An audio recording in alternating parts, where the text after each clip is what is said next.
Semuanya bermula dari sebuah surat undangan tak dikenal. Tidak ada nama pengirim, hanya secari kertas bergambar sepasang pengantin Jawa dalam tinta pudar, dan tulisan tangan halus bertinta merah tua. Kami mengundangmu ke pernikahan abadi di Randu Agung. Sekilas, surat itu terlihat seperti undangan kuno, dilipat rapi dalam amplop putih kusam, disegel lilin merah dengan simbol bunga randu mekar. Sekar, seorang penulis perjalanan yang sering mengulas desa-desa unik di pedalaman Jawa Tengah, menerima surat itu pada malam Jumat, ketika hujan turun tanpa angin dan aroma bunga sedap malam menyelinap dari jendela kamarnya. Awalnya, ia mengira itu bagian dari promosi pariwisata lokal. Tapi ketika dia mencari nama desa, Randu Agung, tidak ada hasil di internet. Bahkan peta digital pun tak menampilkan apapun di sekitar lokasi yang disebutkan dalam koordinat di undangan. Namun, justru karena itulah ia penasaran. Perjalanan menuju desa Randu Agung membawanya melewati jalanan berliku yang semakin menyempit. Pepohonan randu menjulang di kedua sisi jalan seperti pagar hidup yang memagari dunia. Semakin dalam ia masuk, sinyal ponselnya hilang total. Tak ada kendaraan lain, tak ada warung, bahkan suara pun seakan diserap oleh kabut tipis yang menggantung di antara pepohonan. Lalu, ia melihat gapura tua dari batu bata hitam berlumut. Di atasnya tertulis, "Selamat datang di Randu Agung, tempat cinta tidak pernah mati." Sekar menelan ludah. Begitu memasuki desa, hawa berubah drastis. Matahari masih bersinar, tapi rasanya dingin seperti sore menjelang malam. Suara gamelan terdengar lembut dari kejauhan, bukan dari speaker modern, tapi dari instrumen sungguhan. Irama pelan, seperti musik kira pengantin Jawa, tapi nadanya minor seolah bukan perayaan, melainkan perpisahan. Dan di sanalah mereka, para penduduk desa, berdiri diam di pinggir jalan. Semua mengenakan pakaian pengantin. Laki-laki dengan beskap hitam dan blangkon, perempuan dengan kebaya putih dan riasan paes lengkap. Tapi wajah mereka terlalu pucat. Mata mereka menatap kosong. Senyum mereka kaku. Mereka membungkuk sopan saat Sekar lewat, sambil mengucapkan hal yang sama berulang kali. "Selamat datang, pengantin baru." Sekar tersenyum canggung, berpikir ini hanya bagian dari tradisi lokal. Tapi tak ada satupun dari mereka yang berjalan berpasangan. Tak ada mempelai pria dan wanita berdampingan. Semuanya sendiri, seolah masing-masing hanya setengah dari sesuatu yang hilang. Saat itulah Sekar merasa, mungkin dia sudah melangkah terlalu jauh, dan belum ada jalan untuk kembali. Sekar diinapkan di sebuah rumah joglo tua di tengah desa. Rumah itu bersih, terawat, namun tak berpenghuni kecuali dirinya. Pemilik rumah, kata salah satu warga, sedang melangsungkan upacara pengantin keempat. Ia tak sempat menanyakan maksudnya, karena perempuan yang berkata itu langsung memalingkan wajah dan beranjak pergi. Di dalam kamar, tersedia seperangkat pakaian kebaya putih lengkap, diletakkan di atas dipan kayu ukir dengan motif bunga randu. Di atasnya, selendang panjang berwarna merah darah dan hiasan kepala pengantin Jawa, berat, dingin, dan berbau dupa lama. Sekar bergidik. Ia tidak pernah menyatakan ingin ikut acara pernikahan. Tapi semua orang di desa ini memperlakukannya seperti calon pengantin yang sedang dipersiapkan. Malam pertama di Randu Agung, ia terbangun pukul 2 pagi karena suara gamelan. Pelan, bergetar seperti berasal dari tanah. Bukannya menghibur, nada gamelan itu justru terasa muram, seperti alunan untuk mengantar roh yang menikah dengan dunia yang salah. Ia keluar kamar. Di kejauhan, terlihat kerumunan orang. Semua mengenakan pakaian pengantin, berbaris dengan obor di tangan. Mereka berjalan perlahan ke arah pendopo utama, mengitari sebuah pelataran batu tempat tumpukan bunga melati dan kenanga berserakan. Namun, tak ada pengantin pria dan wanita yang berjalan berpasangan. Mereka berbaris sendiri-sendiri, seolah masing-masing sedang menikah, dengan udara kosong. Sekar diam, tubuhnya menegang, dan saat itulah ia sadar. Ia belum pernah melihat satupun pasangan. Tak ada suami istri, tak ada anak kecil, tak ada suara tawa, tak ada bayi menangis. Desa itu sepi dari generasi, dari kehangatan keluarga. Tapi wajah mereka semua dihiasi riasan pengantin. Senyum beku yang tak bergerak meski gamelan terus berputar. Paginya, ia mencoba bertanya, "Di mana pasangan kalian?" Begitu tanyanya pada seorang bapak tua yang sedang menyapu halaman. Bapak itu tak menjawab. Tangannya berhenti. Matanya menatap kosong ke arah horizon kabut. Lalu ia berbisik, "Di sini, semua sudah menikah. Tapi tidak bersama siapapun." Sekar mundur pelan. Lalu seseorang menepuk pundaknya. Seorang ibu-ibu setengah baya dengan senyum lebar namun mata sayu. Ia memberikan secari kertas berwarna coklat tua. Pantangan untuk tamu pengantin. 1, jangan menolak saat dirias. 2, jangan menatap cermin saat gamelan berbunyi. 3, jangan bertanya soal pasangan. 4, jangan pernah keluar desa setelah malam kedua. Sekar menatapnya lama. Ia ingin menolak, tapi ibu itu sudah pergi, lenyap di antara bayangan rumah-rumah kayu yang berdiri rapat seperti saksi bisu masa lalu. Malam kedua, gamelan kembali terdengar. Dan saat Sekar mengintip dari celah jendela, ia melihat dirinya sendiri dalam pakaian pengantin lengkap, sedang berdiri di pendopo, dikelilingi para penduduk. Padahal ia masih di dalam kamar, dan cermin di sebelah tempat tidurnya mulai berkabut dari dalam. Hari ketiga di Randu Agung dimulai tanpa matahari. Langit kelabu, seolah tertutup tirai kabut pekat. Sekar merasa waktu tak lagi bergerak normal. Jam tangannya mati. Ponsel hanya menampilkan layar hitam. Ia ingin pergi, tapi jalan keluar dari desa tak bisa ditemukan. Setiap jalur yang ia tempuh akan selalu berakhir di tempat yang sama. Pendopo utama, tempat gamelan malam-malam itu berasal. Jalan tanah seperti mengubah arah diam-diam. Hutan di sekeliling seakan berputar. Bahkan GPS manual pun menunjukkan arah yang tak masuk akal. Utara, selatan, semuanya memutar ke tengah. Sekar mencoba bertanya, tapi warga hanya menjawab dengan senyum yang tak pernah menjangkau mata. Tatapan mereka kosong, namun ada sesuatu di baliknya. Seolah ada jiwa lain yang menatap dari balik wajah itu. Saat malam tiba, seseorang mengetuk pintunya. Perempuan muda berpakaian kebaya biru gelap, membawa baki berisi alat rias. Rambutnya disanggul tinggi. Senyum kaku menghias wajahnya, seperti patung yang dipaksa hidup. "Ayo, Mbak Sekar, saatnya bersiap." Sekar menolak, tapi perempuan itu tidak mendengar.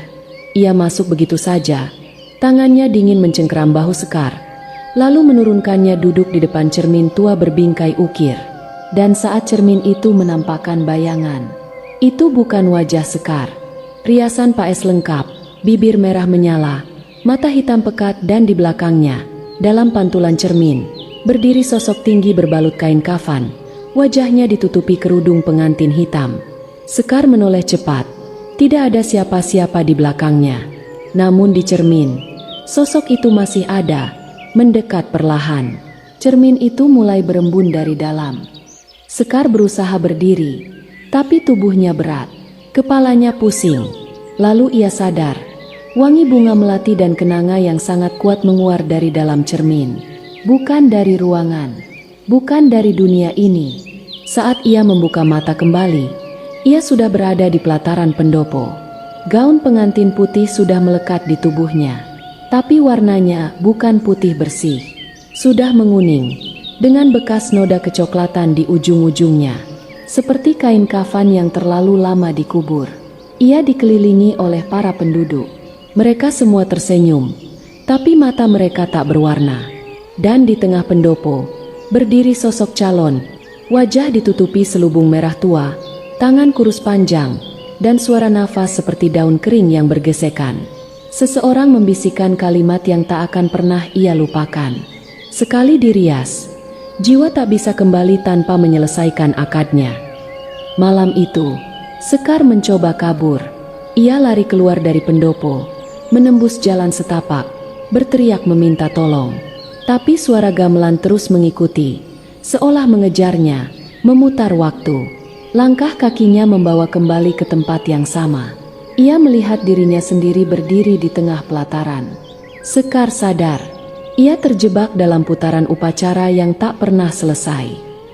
Sekar tidak tahu berapa lama ia tersesat dalam pusaran waktu di desa itu.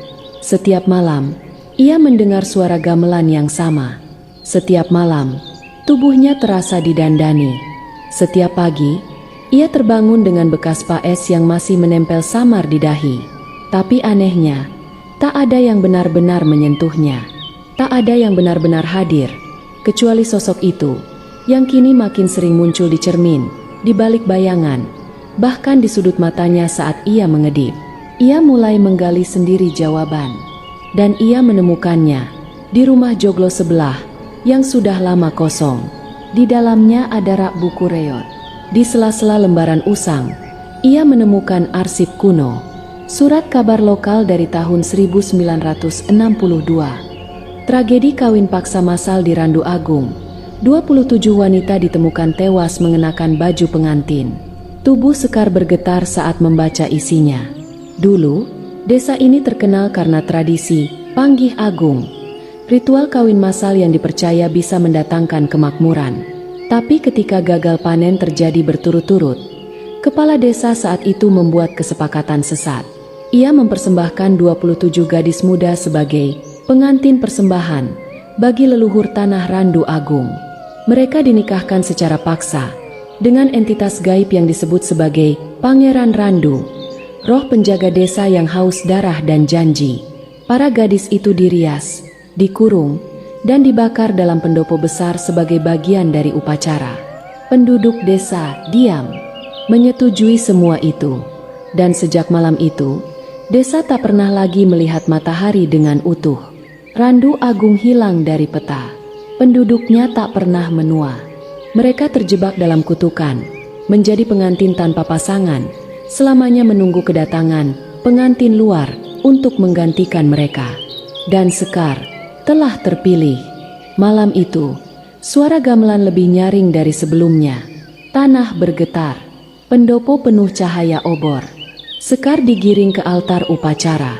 Kali ini, tak ada jalan keluar, tak ada waktu untuk lari. Di hadapannya, sosok pengantin pria berdiri. Wajahnya masih tertutup kerudung kain merah gelap yang meneteskan cairan hitam seperti darah basi. Nafasnya beraroma busuk daun dan daging membusuk.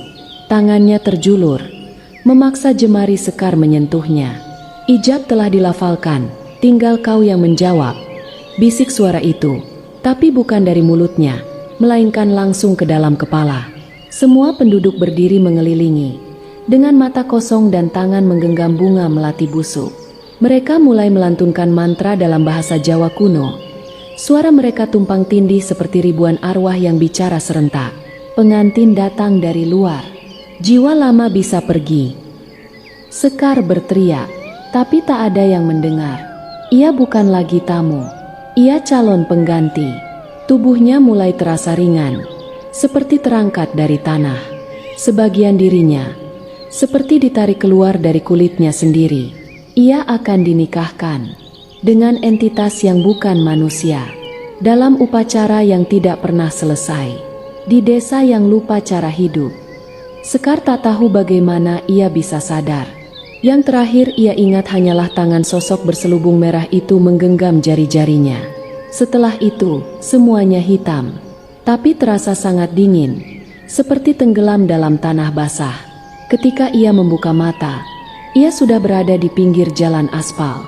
Ada truk lewat, suara motor, dan embusan angin yang tak berbau melati. Matanya berair, tangannya bergetar. Tapi itu benar-benar jalan raya, dunia luar. Orang pertama yang melihatnya adalah pengendara motor dari desa tetangga. Sekar dibawa ke puskesmas terdekat. Mereka bilang ia ditemukan tak sadarkan diri di jalan menuju hutan. Baju yang ia kenakan adalah daster biasa, bukan kebaya. Di dalam tasnya hanya ada dompet dan ponsel mati. Tidak ada gaun pengantin, tidak ada bekas riasan. Tapi ada satu benda aneh yang membuat bulu kuduk semua orang merinding. Sisir konde pengantin Jawa, terbuat dari tulang. Sekar mencoba menjelaskan, tapi dokter hanya mengatakan ia mengalami delirium karena kelelahan. Ia pulang ke kota, mencoba melupakan semuanya. Namun sejak saat itu, ia tidak pernah bisa bercermin terlalu lama. Karena sesekali, ia melihat seseorang di belakangnya, tersenyum dalam balutan kerudung merah gelap. Dan satu hal yang lebih mengerikan, Randu Agung tidak pernah ditemukan lagi. Polisi dan tim SAR mencari di lokasi yang disebut Sekar.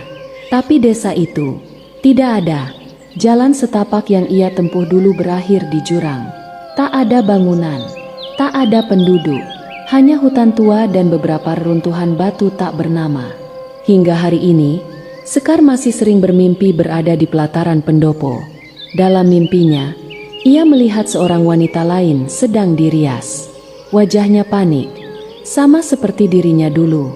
Dan di sekeliling wanita itu, berdiri para pengantin yang sudah lama membusuk, mengenakan pakaian yang sama, gaun putih yang mulai menghitam, bunga melati kering, kulit yang mengelupas seperti kertas terbakar.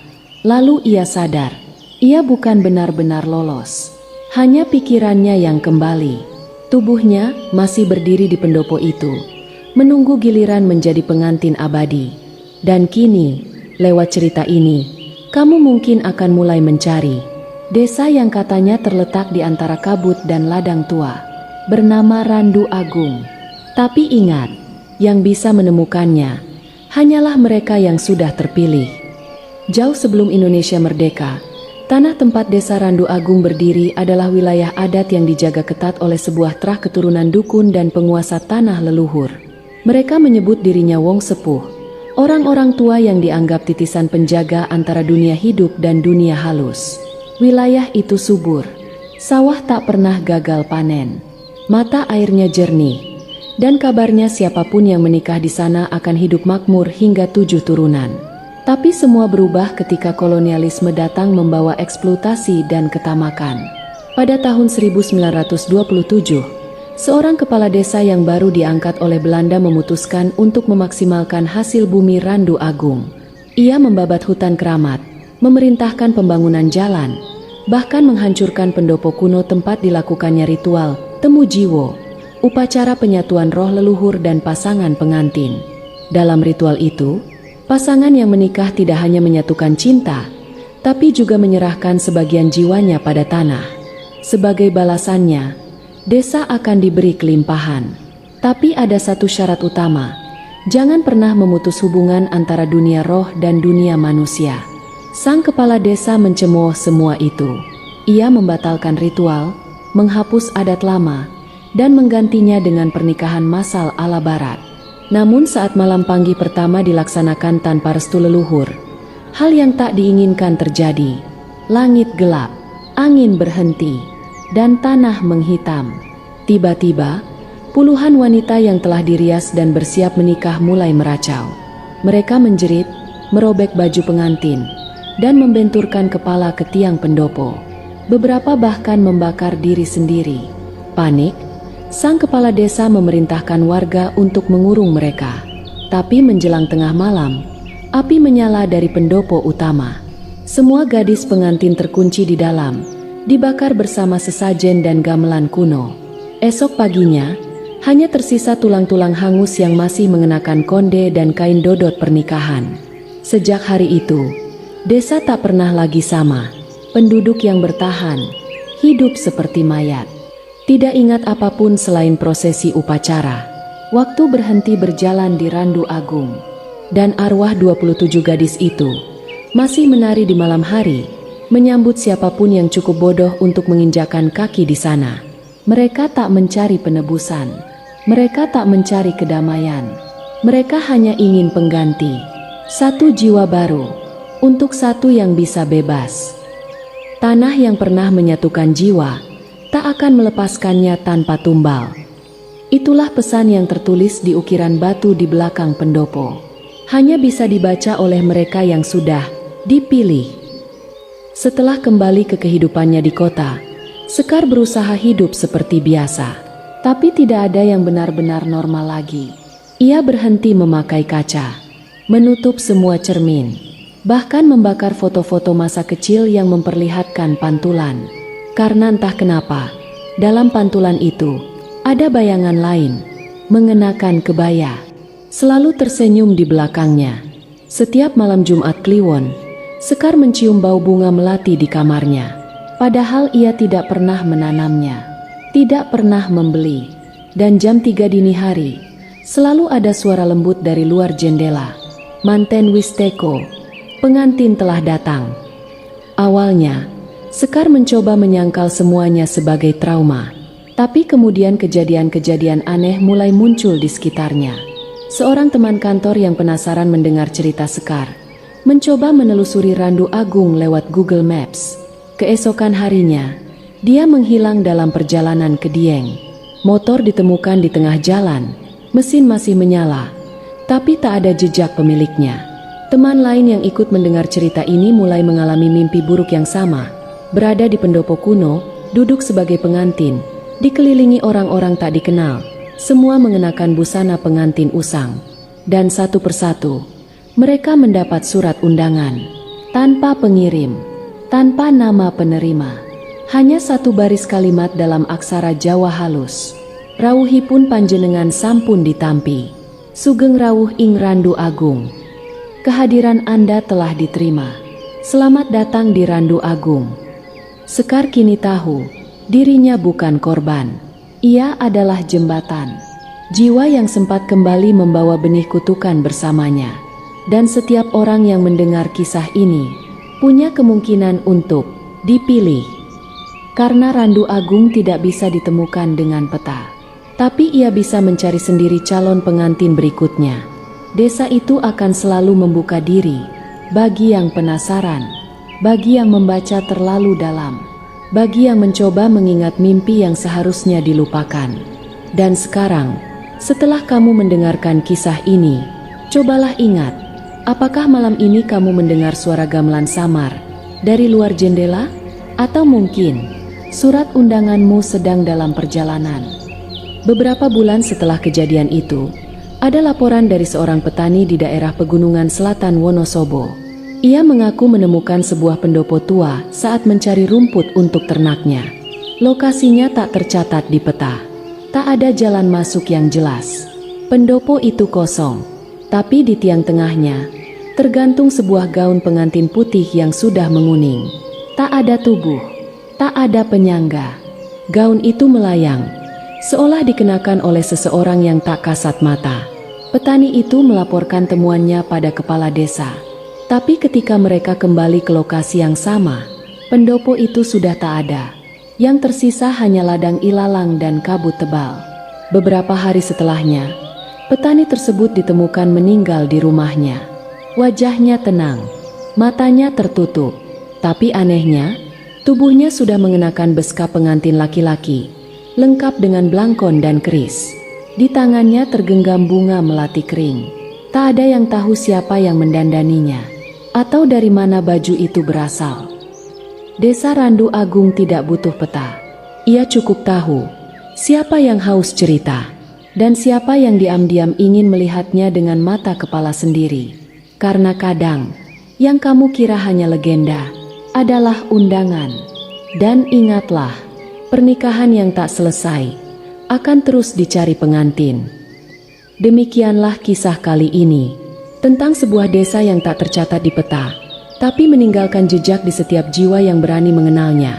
Desa pengantin baru, tempat di mana pernikahan bukanlah akhir bahagia, melainkan awal dari kutukan yang tak berujung. Terima kasih sudah meluangkan waktu untuk mendengarkan kisah ini sampai selesai. Setiap klik, setiap detik yang kalian habiskan untuk menyimak, sangat berarti bagi kami.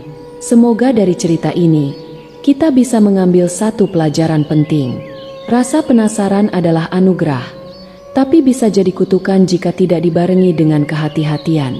Tidak semua tempat perlu dijelajahi, tidak semua undangan harus dihadiri, dan tidak semua cerita boleh dianggap sekadar hiburan. Jaga dirimu, jaga langkahmu, karena kadang yang kita temui di ujung perjalanan bukan jawaban, tapi pengikat jiwa. Sampai jumpa di kisah berikutnya. Dan seperti biasa, jangan pernah dengarkan suara gamelan kalau tak ada pesta di dekat rumahmu.